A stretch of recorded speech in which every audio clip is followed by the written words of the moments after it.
Come on in, guys. Welcome to Idled Out, where we talk all things Survivor. My name is Luke, and today we're talking about episode 13 of Survivor Winners at War. The penultimate episode gave us 2 boots, the end of fire tokens and the edge, and most importantly, a spy nest payoff. We've got a lot to dig into this episode, so I want to talk about my top 5 immediate takeaways from episode 13 of Winners at War. Rather than a full episode recap, I'll be highlighting 5 things from this episode I think we should be talking about. That might be specific characters, moves, or moments, or just general things I've noticed about the episode. So, spoiler warning. My 5th takeaway is that Denises' strategy of looking like she's throwing in the towel is very interesting. I understand her motivation of throwing Nick and Michelle off the scent, but pretending to be super checked out to someone you're about to send to the jury is just not a wise idea. It obviously worked in the moment given that Nick is gone, but sending Nick to the jury to tell everyone that Denise is completely done with the game, only to try and walk that back at Final Tribal Council, is probably going to be a tougher sell than she's anticipating. Especially when she's likely to sit next to at least one of Tony or Sarah, who clearly put in tons of work socially and strategically. And, most notably, Denise of all people should know this is a bad idea, given that the first person she ever voted out tried pretty much this exact same strategy, and, got voted out first. Big Zane energy coming from Denise. My 4th takeaway is that Michelle should get major props for turning on the heat at that Final 6 immunity challenge just when she needed to.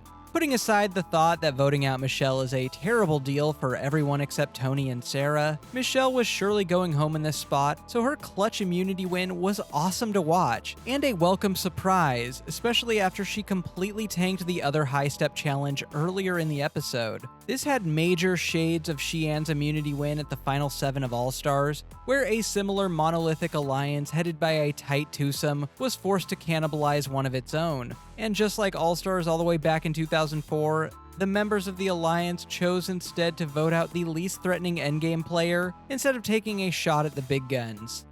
Well, I guess some things never change. Regardless, Michelle's win was super impressive and an enjoyable shakeup to an otherwise easy consensus boot. My number 3 takeaway is that the Edge, and by extension Fire Tokens, need some finesse going forward. Natalie is obviously the top draw to return, as her lengthy stay on the Edge has given her a Scrooge McDuck level of currency, which has allowed her to buy a bounty of advantages in the challenge, advantages in calorie and protein via peanut butter, and even an idol just in case she does return to the game. Don't get me wrong, Natalie played the Edge portion of the game perfectly, and is an exceptional athlete. But her failures earlier in the game have put her in a position to succeed later, and that simply isn't fair. It's become clear that Edge and Fire Tokens need a fix should they return together. How about having Edge players pay a Fire Token at certain points in the game to continue living on the Edge? If you're not able to pay the toll, you're out of the game. Or make the Edge players collectively pay into a pot at certain points in the game, say 8 or 10 Fire Tokens, and if they don't pay up as a group, they're collectively punished. Maybe their shelter gets taken away or their food supply is cut even further. That would force players who've been on the Edge longer and who probably have the most Fire Tokens to choose between the good of the group or to hoard their Fire Tokens selfishly. I don't know, I'm just spitballing here. Either way, this combo needs some work if and when it comes back.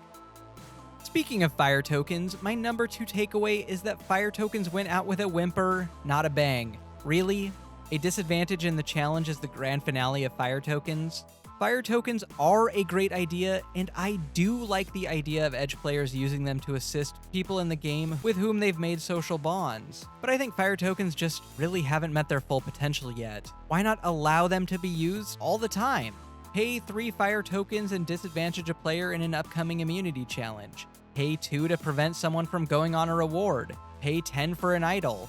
Or hoard them all to the end and bet on someone to return from the Edge. And if your pony comes back into the game, you get some sort of reward proportional to the amount you put in. I don't know. Again, spitballing. Fire Tokens are a really fun idea, and hopefully they can reach their full potential in the future.